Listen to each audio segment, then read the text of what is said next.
अस्सलाम वालेकुम फ्रेंड्स, कैसे हैं आप लोग। उम्मीद करती हूँ सब खैरियत से होंगे। आज मैं आपके साथ शेयर करूँगी बहुत ही यमी मॉइस्ट चॉकलेट केक की रेसिपी। आप अपनी बर्थडे पे या घर में किसी की भी बर्थडे हो उसके लिए इसको बनाएं।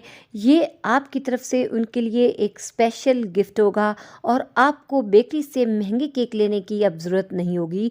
तो चलिए फिर हम रेसिपी की तरफ चलते हैं और बनाते हैं ये बहुत ही आसान और मज़ेदार चॉकलेट केक। बस आपसे रिक्वेस्ट है कि अगर चैनल पे न्यू हैं तो काइंडली चैनल को सब्सक्राइब करें और वीडियो अच्छी लगे तो थम्स अप दें और बेल आइकन को पुश कर दें ताकि मेरी हर आने वाली रेसिपी आपको मिलती रहे। सबसे पहले मैं आपको ड्राई इंग्रेडिएंट्स बता देती हूँ केक के लिए जो हम यूज़ करेंगे। तो ये है जी मेरे पास 1 कप मैदा, हमें 2 कप मैदा चाहिए। मैदे को हम छान कर डालेंगे। जब भी आप केक वगैरह बना रहे हो तो कोशिश करें कि मैदे को छान कर ही डालें। सारी मेजरमेंट्स मैं आपको कप्स के साथ बताऊंगी। अगर आप बेकिंग करना चाहते हैं तो ये मेजरिंग कप्स ले लें। 200-300 में ये मिलते हैं। इससे आपके लिए चीज़ों को मेजर करना आसान हो जाएगा। तो ये मैंने 2 कप्स मैदे के छान कर डाल दिए हैं। अब ये मेरे पास है 1 कप शुगर। ये हमारी नॉर्मल वाइट शुगर है। इसको मैंने हल्का सा ग्राइंड कर लिया था। बस इसको छानने की ज़रूरत नहीं है, इसको हम डायरेक्ट ही डाल देंगे। शुगर जब हम ग्राइंड करके डालते हैं तो उससे इसको मिक्स करना आसान हो जाता है। और ये है जी मेरे पास 1/3 कप कोको पाउडर। तो इसको हम छान कर डाल देंगे। समटाइम इसमें गुठलियाँ होती हैं तो मिक्स करना मुश्किल होती हैं, इसलिए हम इसको छान कर ही डालेंगे। अब कोको पाउडर के बाद हम इसमें डालेंगे 1.5 टीस्पून बेकिंग पाउडर। तो ये 1 टीस्पून चला गया और उसके साथ ये हाफ चला गया।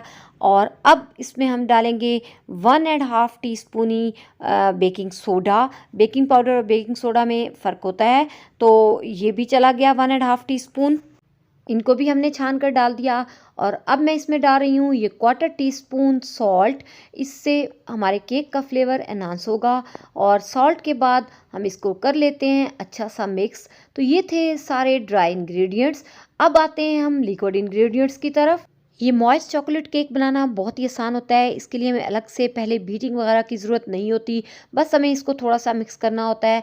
और ये अब मैं इसके अंदर 280 ml मिल्क शामिल करूँगी। और अगर हम कप के साथ मेजर करें तो ये तकरीबन 1.5 कप है। ये रूम टेम्परेचर पे रखा हुआ मिल्क है, तो ये हमने डाल दिया। और अब मैं इसके अंदर ऐड कर रही हूँ 1/4 कप ऑयल। तो ये भी डाल देंगे हम। अब साथ ही इसमें जाएगा ये 1/4 कप ही बटर। ये मेल्टेड बटर है, इसको हॉट नहीं होना चाहिए। बस आपने इसको इतना ही गर्म करना है कि ये मेल्ट हो जाए, बहुत ज़्यादा हॉट ना हो। तो ये भी हमने ऐड कर दिया। अब इसमें हम ऐड करेंगे ये 1 टेबलस्पून विनीगर, आम जो वाइट विनीगर होता है उसको डाल दिया।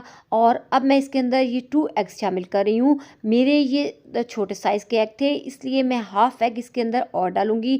वैसे रेसिपी के अंदर अगर आपके पास बड़े साइज़ के एग हों तो आपने 2 ही डालने हैं। अब इनके साथ ही हम इसमें कॉफ़ी भी डालेंगे। तो उस कॉफ़ी को पहले हम डिज़ोल्व कर लेते हैं।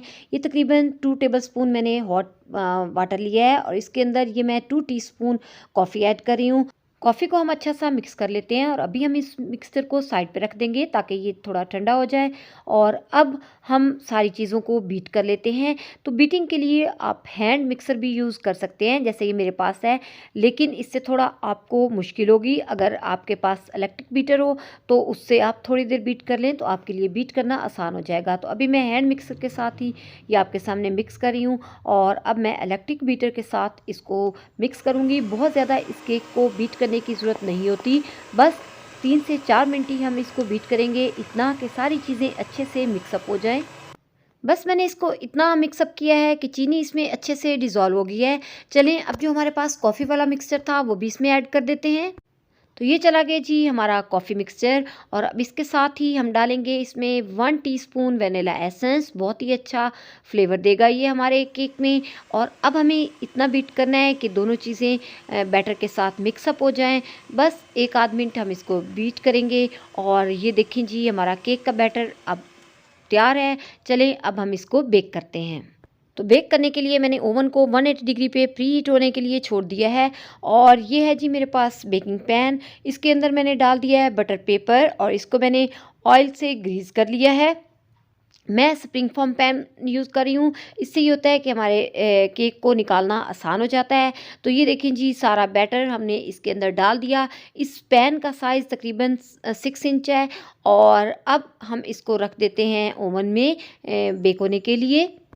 तो जब तक हमारा केक बेक होता है हम मूस तैयार कर लेते हैं। इसके लिए ये नेस्ले की मैंने क्रीम ली है। ये हैवी व्हिपिंग क्रीम है और इसको मैंने फ्रिज में ठंडा होने के लिए 1 दिन पहले ही रख दिया था। क्रीम हमारी चिल होनी चाहिए।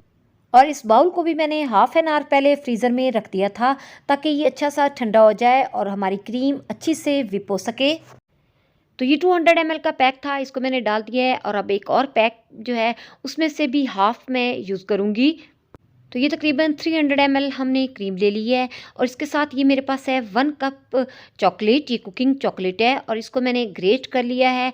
आपने या तो चॉकलेट चिप यूज़ कर लेनी है या इस तरह चॉकलेट को छोटा छोटा काट लेना है बारीक बारीक। और इसको अब हम मेल्ट करेंगे, लेकिन उससे पहले हम क्रीम को भी साथ साथ बीट करना शुरू कर देते हैं।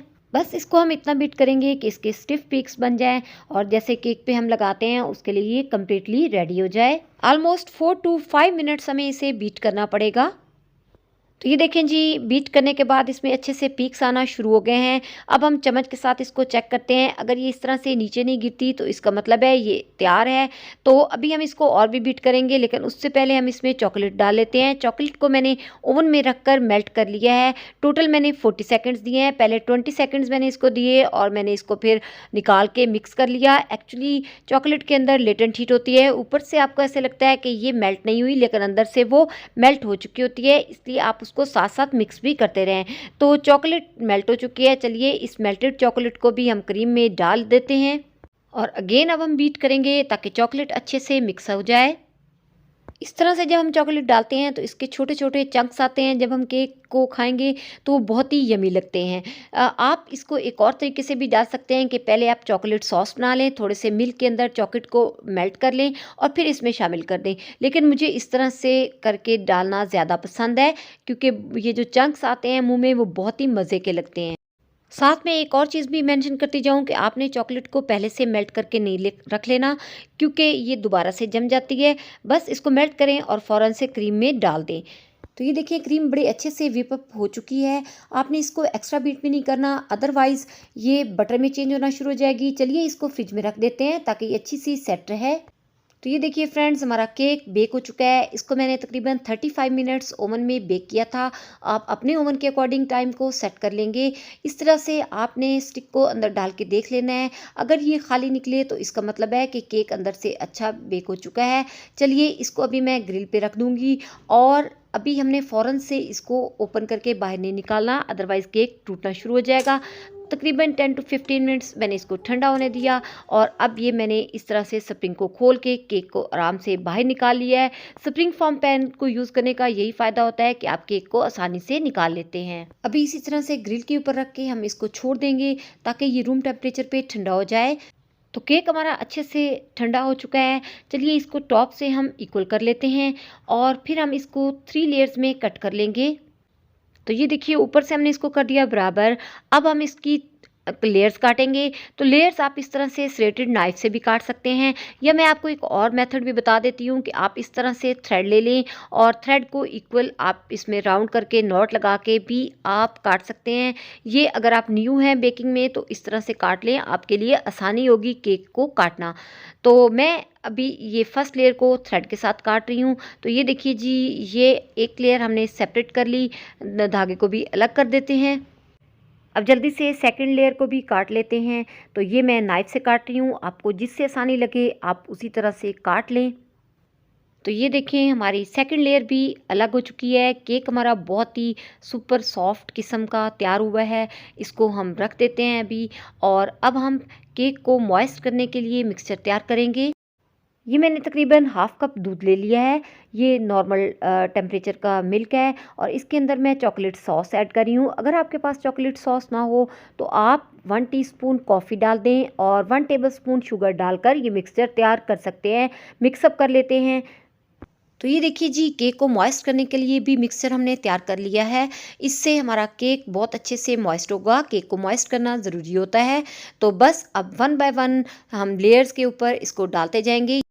तो इस तरह चम्मच की हेल्प से आपने फैलाकर मिक्सर को केक के ऊपर डाल देना है। ये फर्स्ट लेयर के ऊपर मैं डाल रही हूँ और अब हम इसके ऊपर डालेंगे मूस जिसको हमने तैयार किया था। इसकी मिकदार आप अपनी मर्ज़ी से कम या ज़्यादा रख सकते हैं।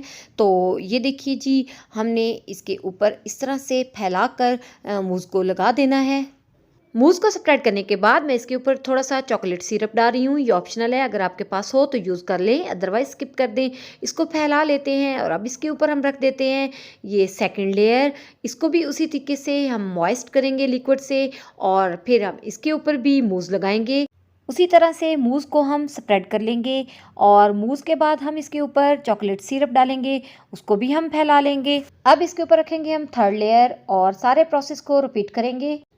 उसी तरह से ये मॉइस्चर लगाएंगे और फिर मूज़ लगाएंगे। इस लेयर पर हमें मूज़ को थोड़ा ज़्यादा ही लगाना है और फिर हम पूरे केक को मूज़ से कवर कर देंगे।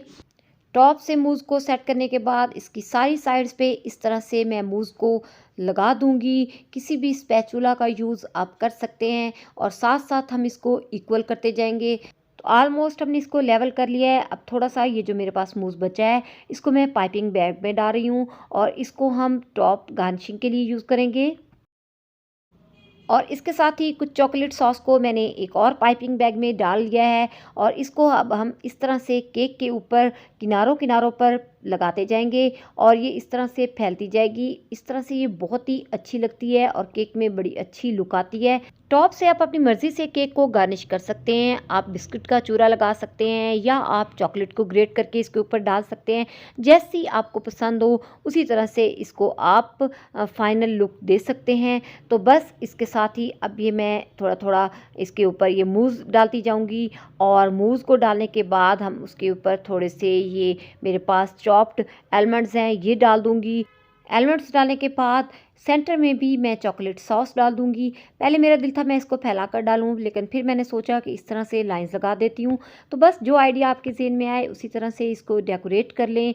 और ये देखें जी, हमने इस तरह से सर्कल लगा दिए।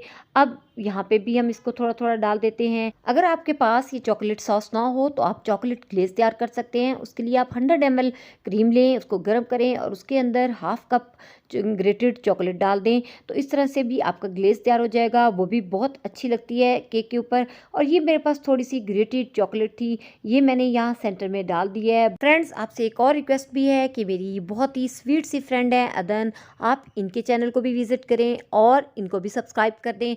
तो बस हमारा केक ऑलमोस्ट तैयार है, इसको भी हम फ्रिज में रख देंगे ताकि अच्छा सा सेट हो जाए।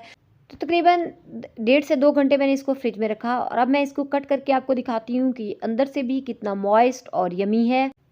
तो ये देखिए जी, माशाल्लाह से ये ट्रिपल लेयर बहुत ही ज़बरदस्त सा हमारा केक तैयार हो चुका है। आप इस रेसिपी को ट्राई कीजिएगा, बड़ी आसानी से बनने वाली और बहुत ही ज़बरदस्त रेसिपी है। इसके बाद आपको बेकरी से केक लेने की ज़रूरत नहीं रहेगी। अगर आपको रेसिपी अच्छी लगे तो इसे लाइक करें, मेरे चैनल को सब्सक्राइब करें और बेल आइकन को पुश कर दें ताकि मेरी हर आने वाली रेसिपी आपको मिलती रहे।